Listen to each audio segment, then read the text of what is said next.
Greetings, friends. I am Wilder. For 55 winters, the wild has been my home, and the animals here, my truest brothers. Picture this: a bitter winter night, the wind howling.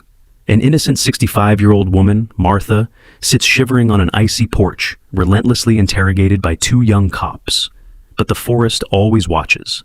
Out of the blinding blizzard, an exiled Navy SEAL and a loyal German shepherd, a dog rushing in to return a life-saving favor from years ago, emerge from the shadows to stop the cruelty. It is a tale of how compassion can tame the fiercest storms. Where are you listening to this story from today? Share in the comments below and hit subscribe to join our wild tribe.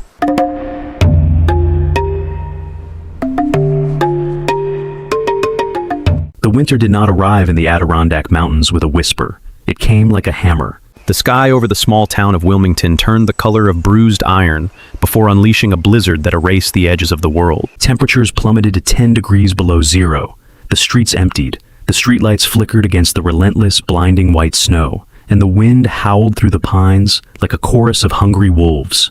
It was the kind of cold that stole the breath from your lungs before you even knew you were exhaling. A cold that did not just chill the skin, but hunted for the warmth in your bones. On a rotting wooden porch, exposed to the furious teeth of the storm, sat Martha. She was 65 years old, a woman carved by the rugged landscape she called home.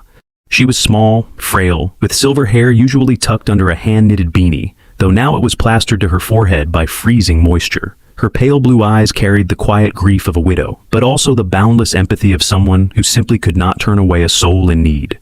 She was known in this town not for her wealth, but for her hands that had fed stray cats, bandaged broken birds, and offered warm soup to anyone passing through. But tonight, there was no warmth for her. She was shivering uncontrollably, her thin coat offering no defense against the icy gale, her shoulders trembling like a fragile leaf clinging to a dying branch. Towering over her, blocking what little light spilled from the frosted windows, was Officer Miller. He was in his late 20s, a man whose ambition was etched into his sharp cheekbones and perpetually clenched jaw. He wore his badge not as a shield to protect the vulnerable, but as a weapon to assert his dominance. Desperate to climb the ranks and close a recent high-profile armed jewelry heist, Miller had zeroed in on Martha because her battered, rusted truck had been spotted parked in an alley near the crime scene. He did not see a terrified grandmother. He saw a suspect, an obstacle, a stepping stone, and he was using the brutal weather as an interrogation tactic, a cruel, calculated shortcut to break her will and force a confession out of a woman who had never stolen a thing in her life. Standing a few paces behind Miller was Officer Jones. He was a rookie, barely 23 years old. He had broader shoulders but softer, uncertain eyes that flickered rapidly between his aggressive partner and the freezing woman on the chair. Jones shifted his weight nervously from boot to boot, his gloved hands twitching. He was uncomfortable. The heavy knot in his stomach told him this was wrong, that leaving a senior citizen out in a blizzard was a violation of the very oath he had sworn to uphold. Yet, he remained silent. He was a good kid at heart, but youth and the intimidating hierarchy of the uniform had paralyzed him. Cowardice often masquerades as simply following orders, and Jones was learning that bitter lesson in the freezing dark. "I told you," Martha whispered, her voice barely carrying over the screaming wind. "My truck. It was stolen yesterday morning. I didn't take any gold. Please, I'm so cold." "Save it, Martha," Miller snapped, stepping closer, his shadow falling heavy over her. "You give me the names of the guys who drove your truck, and you can go inside and sit by your fire. Until then, we stay right here." But they were not alone. The forest always watches. In the shadows across the street, hidden entirely by the swirling vortex of snow and the deep darkness of the tree line, stood a silent witness. His name was Rex. Rex was a German shepherd of magnificent, almost terrifying proportions. He possessed a thick double coat of black and tan fur that repelled the snow, and muscles that coiled tightly beneath his skin like steel springs. A deep, jagged scar cut across his left hind leg, a map of a violent, painful past. He was not a pet. He was a creature of absolute discipline, a retired K-9 who had seen the darkest corners of human nature. But beneath the training, beneath the scars and the formidable exterior, beat a heart capable of profound connection. Through the blinding snow, Rex's amber eyes were locked onto the porch. He did not bark. He did not move. He stood with the eerie, frozen stillness of a predator assessing a landscape. He could smell the sharp, metallic tang of fear radiating from across the street. And then Martha coughed. It was a dry, rattling, desperate sound, torn from the depths of her freezing lungs. To Miller and Jones, it was just the pathetic noise of a suspect breaking under pressure. But to Rex, that sound was an anchor thrown across the ocean of time. Animals do not remember the way we do. They do not have calendars or diaries or words to organize their past. They remember in scents, in sounds, in the sudden visceral recall of a touch that once pulled them back from the edge of death. That cough, that exact, fragile frequency, struck a chord deep within the dog's mind. Suddenly, the freezing blizzard faded for a fraction of a second. Rex's vision blurred. The cold wind was replaced by the memory of freezing torrential rain from many years ago. He remembered the agony of shattered ribs, the feeling of his blood spilling onto the unforgiving asphalt of a lonely highway after a hit and run had left him for dead. He remembered lying there, a nameless broken stray, waiting for the darkness to finally take him. But the darkness had not come. Instead, hands had found him. Wrinkled, gentle hands. He remembered the sound of a woman crying out in distress. A woman who did not hesitate to strip off her own heavy wool coat in the freezing rain to wrap his shattered, bleeding body in it. He remembered being lifted against a warm chest, carried to a car, and rushed to safety. He remembered the voice that whispered, "Hold on, brave boy, I've got you." Those hands, that voice, that cough. They belonged to Martha. The memory washed over Rex, colliding violently with the reality of the present. The woman who had given him his life was now sitting on a freezing porch, her life being slowly stolen from her by the men in blue uniforms. Rex's posture transformed instantly. The stillness shattered, his lips pulled back in a silent snarl, exposing long, bone-crushing canines. A low, terrifying rumble began to vibrate deep within his massive chest, a sound that resonated with primal, protective fury. The fur along his spine stood on end. Every instinct, every ounce of loyalty programmed into his DNA screamed at him to launch himself across the street, to tear into the men threatening his savior, to unleash the violence he was bred for. He took one heavy step forward out of the shadows. The snow crunched beneath his massive paw. He was ready to kill for her. But Rex was not just a wild animal driven by blind rage. He was a tactical mind shaped by years of grueling K-9 combat training. As he lunged forward, his sharp eyes caught the glint of the street lamp reflecting off the heavy-duty holsters on the officer's hips. Guns. 2 armed men. He measured the distance. He processed the variables. He realized, with the cold logic of a seasoned soldier, that a frontal assault would not just end his life, it would put Martha directly in the crossfire. A dead dog could not save her. The low growl died in his throat. He stopped, his front paws sinking deep into the fresh snow. The conflict raging in his amber eyes was visible, a heartbreaking tug of war between the desperate urge to protect and the calculated need to survive to fight another way. He looked at Martha one last time, making a silent promise into the howling wind. Then, he turned his massive body away from the porch. With a powerful thrust of his hind legs, Rex bolted. He did not run toward the road. He ran away from it, diving straight into the blinding white fury of the blizzard, heading deep toward the dark edge of the forest. He knew exactly where he needed to go. He knew exactly who he needed to bring back.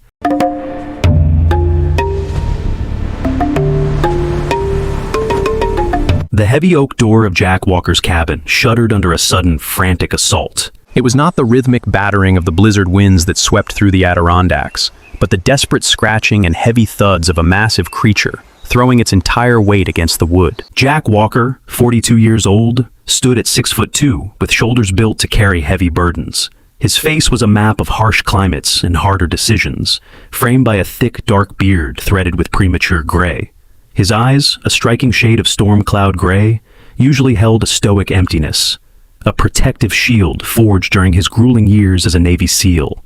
After a career defined by violence, by classified missions where the lines between right and wrong blurred into a bloody mess, Jack had retreated to this isolated, off-the-grid cabin. He had made a silent, unbreakable vow to the Whispering Pines. No more fighting. No more interfering in the chaotic, often unjust affairs of mankind.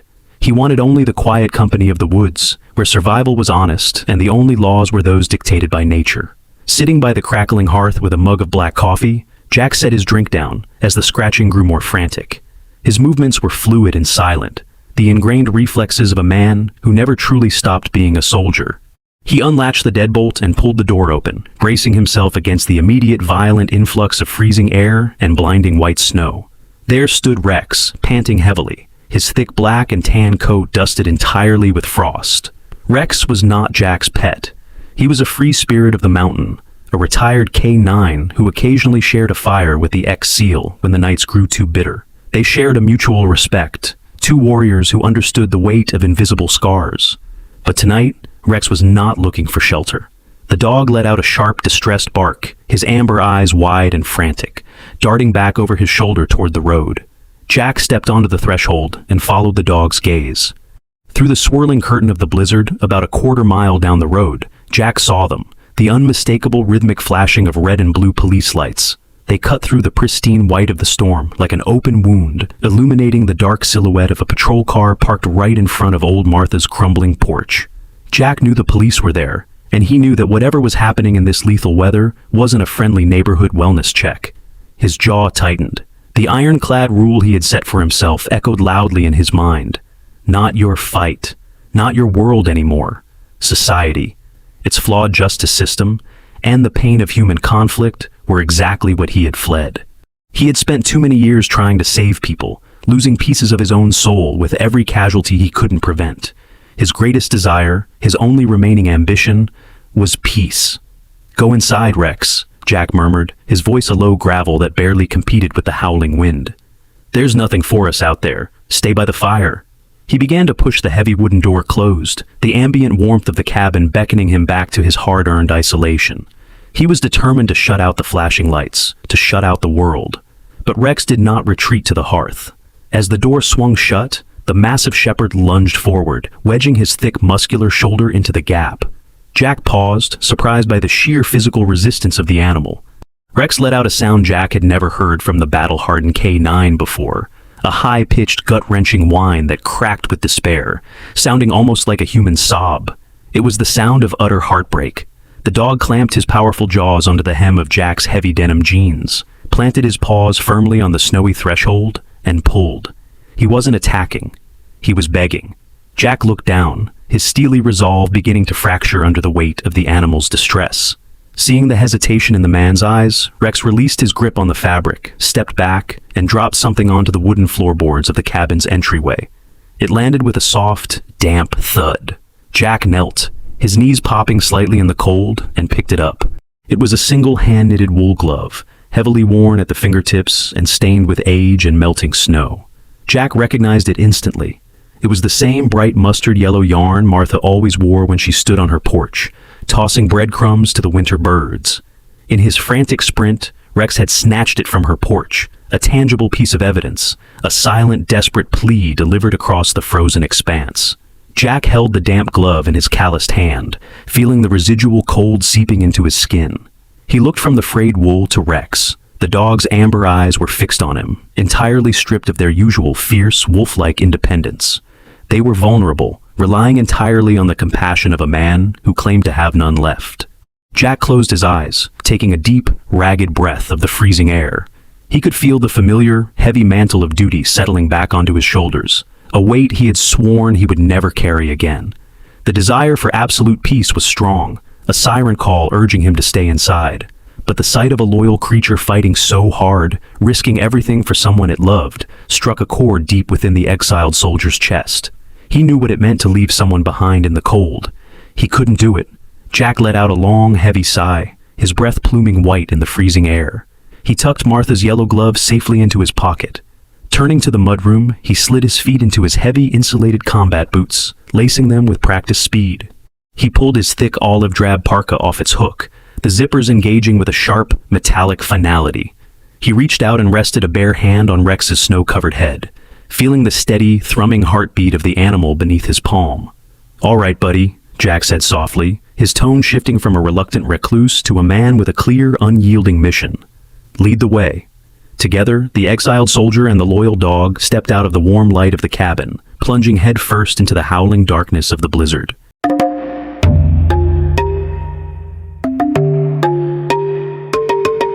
The Adirondack storm screamed with the fury of a wounded spirit, but it was the silence of the approaching man that carried the true weight of the mountain.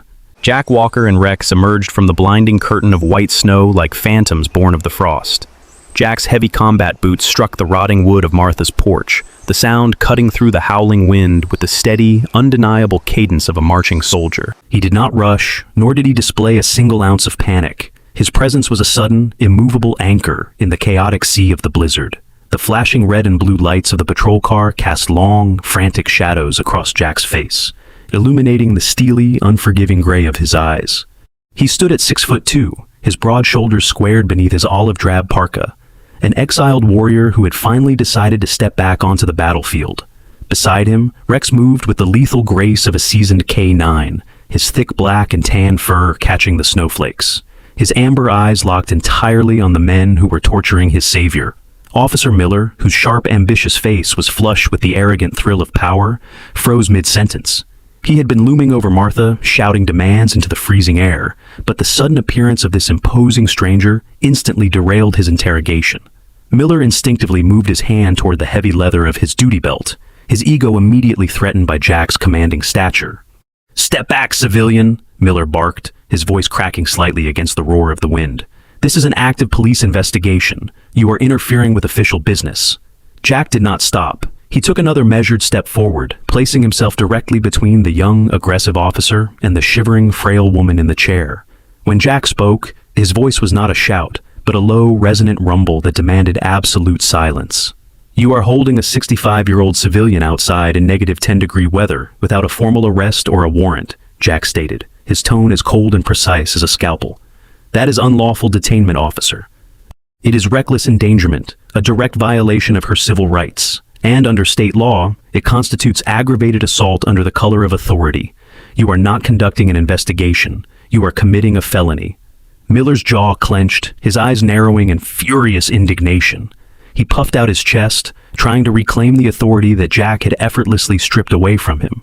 But Jack's tactical gaze saw right through the bravado. Jack had spent years leading men into the deadliest combat zones on Earth. A power-hungry local cop was nothing but a minor inconvenience. Behind Miller, Officer Jones, the young, broad-shouldered rookie with the uncertain eyes, visibly recoiled at Jack's words.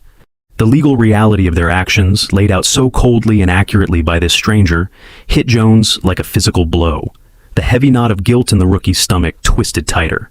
As the standoff between the two men held the air captive, a different kind of reunion was taking place below their line of sight. Rex had crept forward, completely ignoring the officers. He moved toward the rickety wooden chair where Martha sat.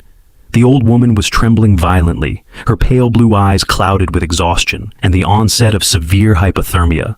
Her breath came in ragged, wheezing gasps, a sickly, familiar cough rattling deep in her chest. Through her frost-crusted eyelashes, Martha looked down.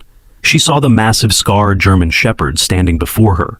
Time seemed to slow down in the heart of the blizzard. Martha's trembling hand, blue at the fingertips, reached out. As her skin brushed against the thick, coarse fur of the dog's neck, a jolt of recognition sparked in her fading mind. She traced the rough texture of the deep scar on his left hind leg, the exact place where broken bones had once protruded through the skin on a rainy highway many years ago.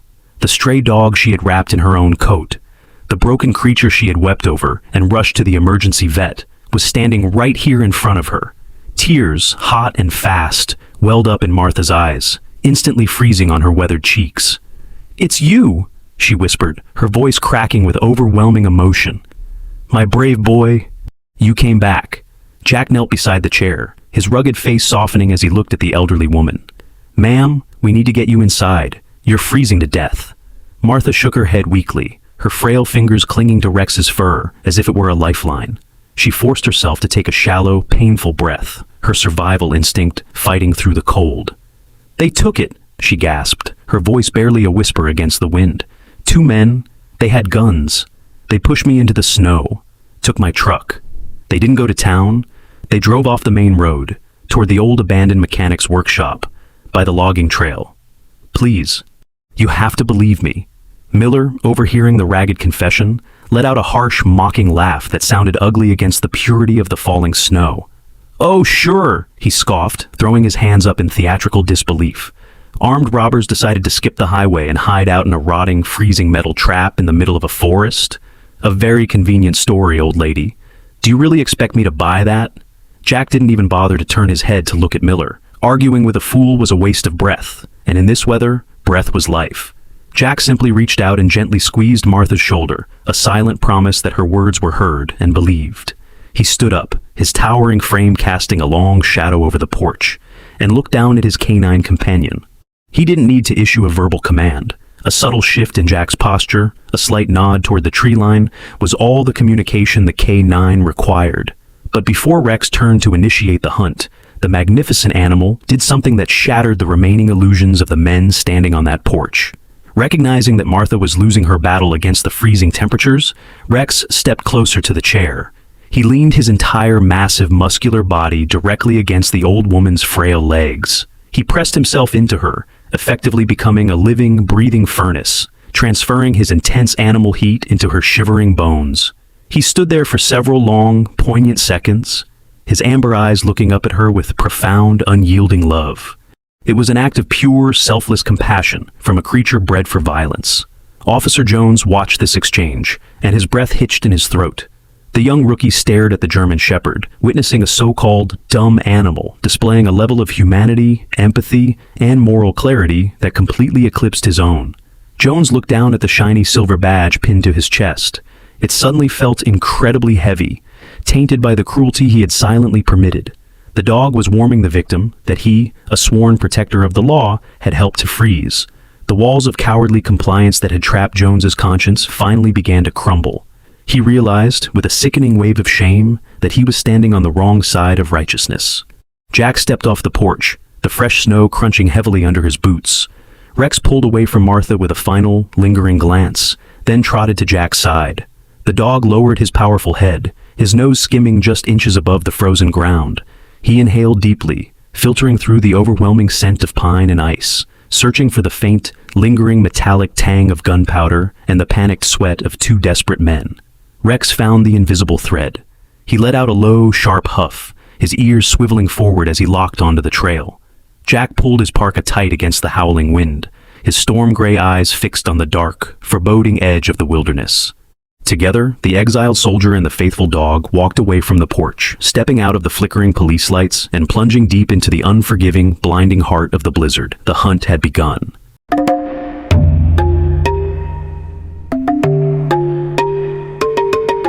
The blizzard outside was a living, breathing entity, determined to bury everything in its path, but it could not erase the unmistakable scent of human desperation. Rex's nose hovered just millimeters above the churning snow, tracking the faint, coppery tang of fresh blood that had dripped from a wounded hand. Jack Walker followed closely, moving with the silent, predatory grace of a man who had spent his life operating in the world's most hostile environments. Through the impenetrable whiteout, a massive, jagged silhouette began to materialize. It was the old abandoned mechanics shop, a cavernous, rotting structure of corrugated iron and decaying timber that sat at the edge of the logging trail. It was the only shelter for miles, a perfect, desperate refuge for cornered prey. Inside the freezing, drafty expanse of the shop, hidden among the skeletal remains of rusted tractors and heavy logging machinery, the two fugitives cowered. Briggs, the older of the two, was a hardened, desperate man in his late 40s, with a face weathered like cheap leather and a jaw set in permanent anger. He wore a stolen, oversized hunting jacket that did little to stop his violent shivering. His right hand was wrapped tightly in a dirty, blood-soaked bandana, the painful price he had paid for, shattering the window of Martha's truck in his rush to steal it. Beside him crouched Cole, a gaunt, twitchy youth barely out of his teens. Cole's hollow, terrified eyes darted frantically at every groaning beam and shifting shadow. He gripped a heavy silver revolver with trembling, inexperienced fingers, his mind unraveling under the crushing pressure of the cold, the botched robbery, and the paranoia of being hunted. Jack did not kick the front door in. He didn't announce his presence. He was a Navy SEAL. He knew that in a chaotic environment, noise was a liability and darkness was an ally. He and Rex slipped through a rusted side panel that had been torn open by the wind, blending instantly into the pitch-black labyrinth of the shop. Jack used the looming shapes of oxidized metal and hanging chains to mask his approach, becoming nothing more than a phantom navigating a steel graveyard. He signaled Rex with two quick, silent taps against his thigh. The K9 dropped his belly close to the icy concrete floor, his amber eyes locked onto the two shivering figures illuminated by a single, dying flashlight they had propped on a workbench. Suddenly, the wind outside caught a loose sheet of tin roofing, ripping it back with a violent, screeching tear. Cole, already pushed to the absolute edge of his frayed nerves, snapped. He let out a terrified scream, raised the revolver, and fired blindly into the darkness. The gunshot was deafening, a localized explosion that echoed off the metal walls and shattered the remaining glass of the high clear-story windows. Shards of glass rained down like jagged hail, tinkling against the rusted machinery. He fired again, and then a third time, the muzzle flashes illuminating the chaotic terror in his eyes, but hitting nothing but empty shadows and dead metal. Jack moved. He used the deafening echoes of the gunfire to cover his advance, sliding behind a massive rusted lathe to flank the panicked robbers. He tossed a heavy steel bolt across the room. It clattered loudly against a metal barrel. Cole spun toward the noise, his gun tracking the decoy, leaving his blind side completely exposed. It was the exact tactical opening Jack had engineered. With a sharp, whispered hiss from Jack, Rex launched himself from the shadows. He did not run. He flew. The 100-pound German Shepherd crossed the distance like a furry, heat-seeking missile, completely bypassing the instinct to bite or maul. Instead, Rex executed a flawless, textbook K9 takedown. He slammed his broad chest directly into Cole's torso, the sheer kinetic force knocking the air from the boy's lungs and sending him crashing backward onto the freezing concrete. Before Cole could even register the impact, Rex's powerful jaws clamped down, not on flesh, but firmly over the thick fabric of Cole's coat sleeve, right at the wrist. With a violent twisting jerk, Rex forced Cole's hand open. The heavy silver revolver clattered uselessly across the floor, sliding out of reach. Rex immediately pinned the young man to the ground, placing his front paws on Cole's chest and lowering his snout until his bared, razor-sharp canines were hovering mere inches from Cole's throat. A low, terrifying mechanical growl vibrated from the dog, a crystal-clear promise of lethal consequences if the boy dared to move a single muscle. Cole froze, paralyzed by a primal fear that completely overrode his panic. Briggs, seeing his partner taken down by a monstrous dog, grabbed a heavy iron wrench from the workbench and lunged forward, but Jack was already there. Emerging from the darkness like a ghost, Jack stepped inside Briggs's clumsy, desperate swing. With ruthless, practiced efficiency, Jack caught the older man's wrist, twisted it sharply, and swept Briggs's legs out from under him. Briggs hit the floor with a sickening thud, the wrench flying from his grasp. Jack dropped his knee heavily into the center of Briggs's back, pinning him to the icy concrete, and twisted the man's arm into a painful, inescapable lock. In less than 10 seconds, the chaotic, deadly standoff had been completely neutralized by overwhelming discipline and superior tactics. But Jack and Rex were not the only ones in the machine shop. Drawn by the sound of the shattered glass and the echoing gunshots, Officers Miller and Jones had secretly followed the trail. Driven by a toxic mix of morbid curiosity and Miller's desperate, stubborn desire to salvage his ego and claim the glory of the arrest, the two cops had crept into the building through the main bay doors.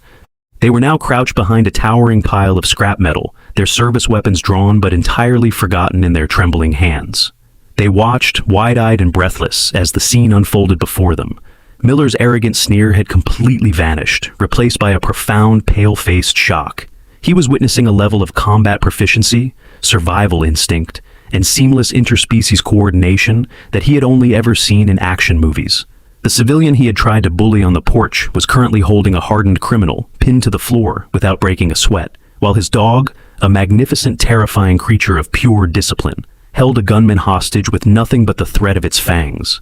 Jones stared at Rex, the very same dog that had gently warmed the freezing old woman just an hour ago, now transformed into an unstoppable warrior. Crouched in the shadows of the scrap heap, the two young officers realized just how dangerously out of their depth they truly were.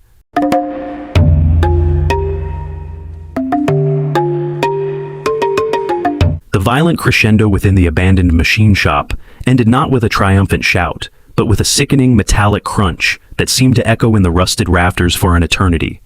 When Jack Walker had seamlessly swept the older robber off his feet, the man's flailing body crashed violently against the rotting, unsteady legs of a rusted iron workbench. The decayed wood, compromised by decades of dampness and neglect, splintered under the sudden impact.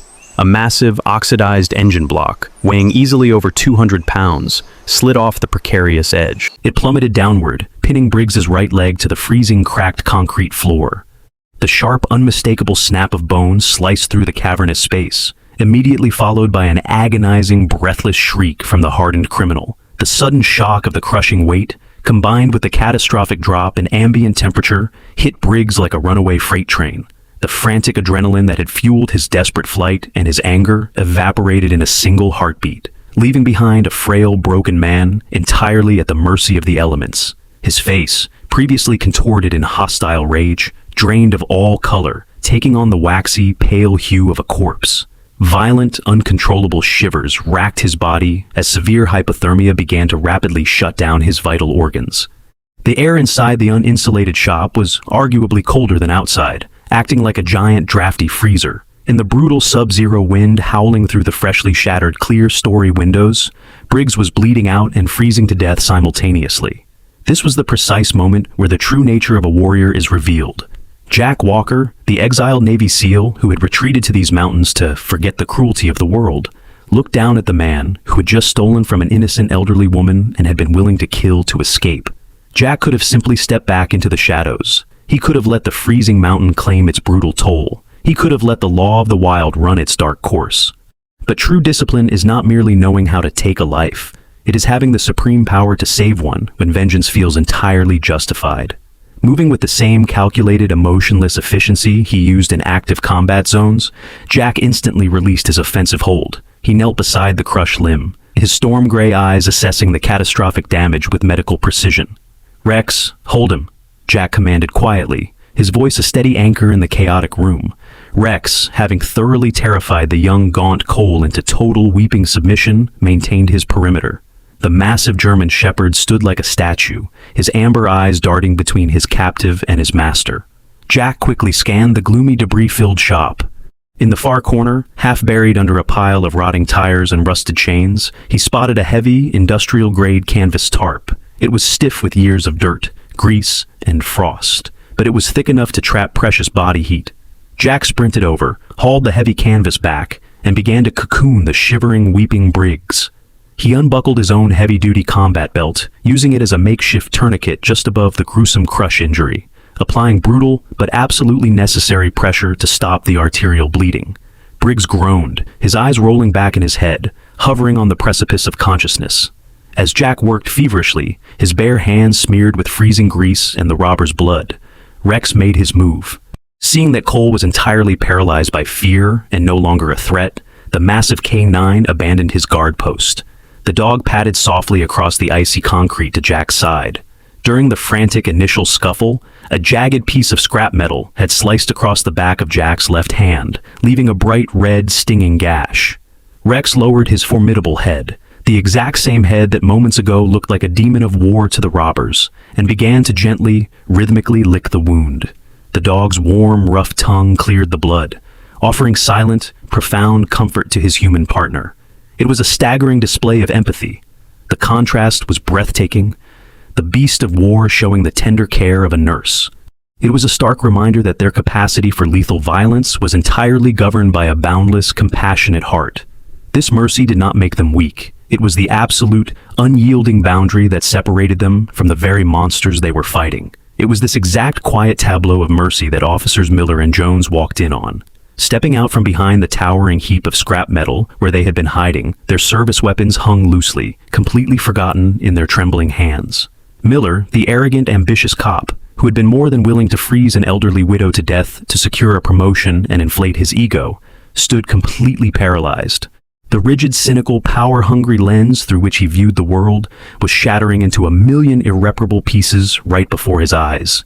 He stared at the ex-military drifter he had threatened and mocked on the porch, a man who was currently pressing his own warm hands against the freezing cheeks of an armed robber to keep him awake. He stared at the terrifying wolf-like dog, a creature he would have gladly shot out of fear, now acting as a gentle healer. The macho, untouchable facade that Miller wore like armor crumbled into dust.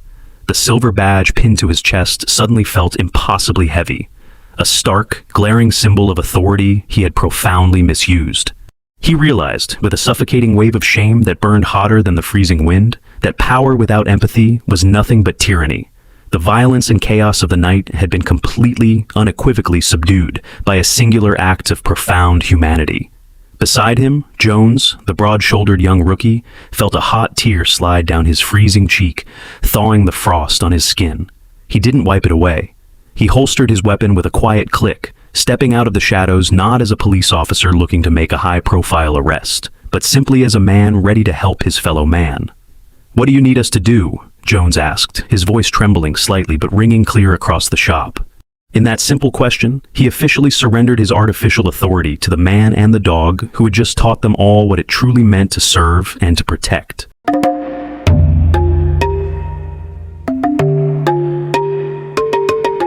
The howling fury of the Adirondack blizzard finally began to fracture, the relentless roar of the wind dissolving into a fragile, icy stillness. Inside the cavernous, freezing machine shop, the arrival of dawn was marked by the crunch of heavy tires on fresh snow and the sweep of approaching headlights. The local authorities had arrived, guided by the radio calls of a completely transformed Officer Jones. Stepping through the rusted bay doors was Sheriff Holden.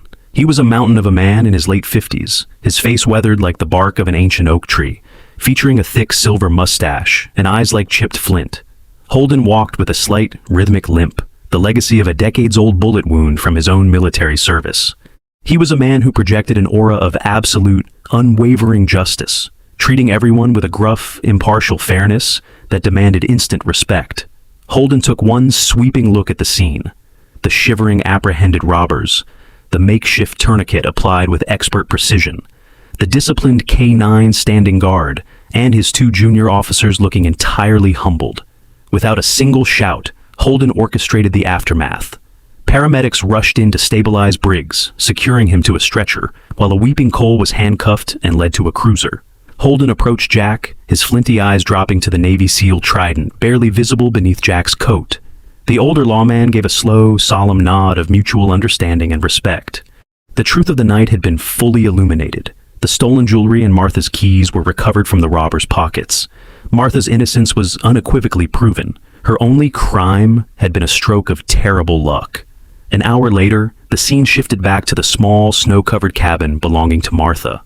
The brutal darkness of the night had been washed away by a crisp, brilliant morning. The sun crested the peaks of the Adirondacks, casting a warm, golden glow over the pristine, untouched snowdrifts.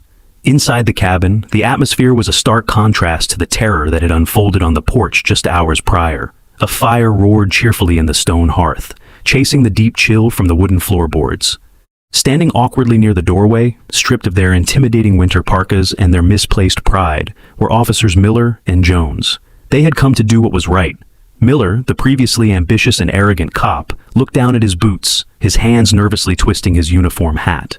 The agonizing reality of how close he had come to causing the death of an innocent woman weighed heavily on his soul. He took a hesitant step forward, his voice trembling, devoid of its former harshness. "Mrs. Martha, Miller swallowed hard, his eyes meeting the gentle pale blue gaze of the elderly widow. "I am profoundly sorry. I let my ego blind me. I treated you with cruelty when I swore an oath to protect you. I don't expect your forgiveness, but I promise you, I will never let ambition cloud my humanity again." Beside him, Jones simply bowed his head, his sincere apology spoken through the sheer, undeniable remorse etched onto his young face. Martha, seated comfortably in her rocking chair with a thick quilt draped over her lap, offered them a soft, forgiving smile. She was a woman who had seen too much of the world to harbor unnecessary bitterness.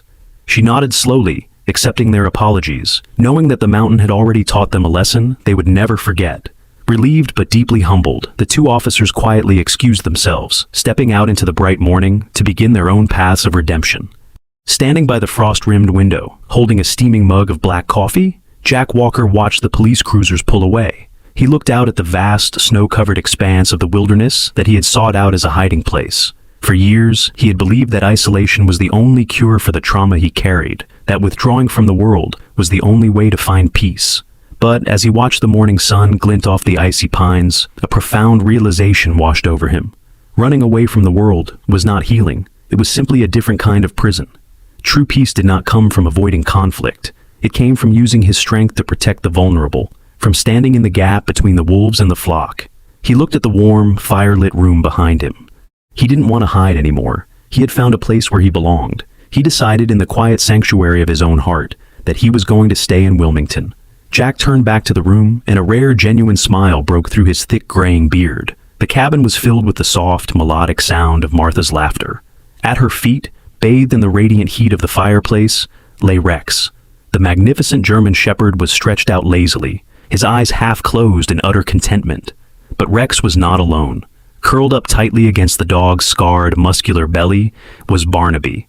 Barnaby was a 10-year-old tortoiseshell cat, a scrappy feline with a torn left ear and milky, sightless eyes. Despite her blindness, she possessed a serene, aristocratic grace, navigating her dark world through scent and the vibrations of the floorboards. Earlier that night, she had been shivering inside Martha's coat. Now, she was purring loudly, completely unafraid of the massive apex predator she used as a pillow. Rex lifted his heavy head, his amber eyes seeking out Jack across the room. The dog let out a soft, contented huff, his tail thumping once against the wooden floor. It was a look of absolute peace. The circle was complete. A journey that had begun years ago on a rain-soaked highway, with an act of selfless mercy from an old woman toward a dying stray, had woven its way through a deadly winter storm to forge something beautiful. The blizzard had not destroyed them. It had brought them together. In the heart of the freezing wilderness, a broken soldier, a loyal dog, a blind cat, and a kind-hearted widow had found exactly what they all needed: a family.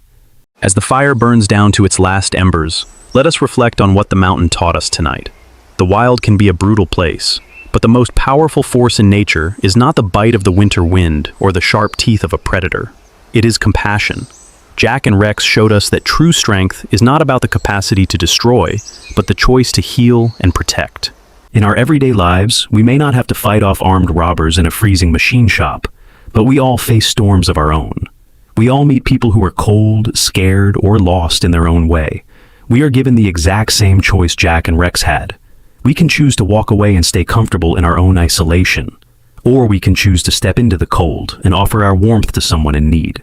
Sometimes, a simple act of understanding is all it takes to thaw a frozen heart and break the cycle of anger. If this story reminded you that kindness still matters and that mercy can tame the fiercest storms, please share it with someone who might need a little hope today. Leave a comment below and tell us where you are watching from. And if you truly believe that compassion can change the world, and that God works through the silent loyalty of animals and the brave hearts of ordinary people, type Amen in the comments. Please subscribe to the channel to join our wild tribe for more stories of survival, hope, and unexpected connections. May God bless you and your families. May He protect your homes from the bitter cold, steady your hearts through the hard seasons of life, and always guide your steps with His endless grace.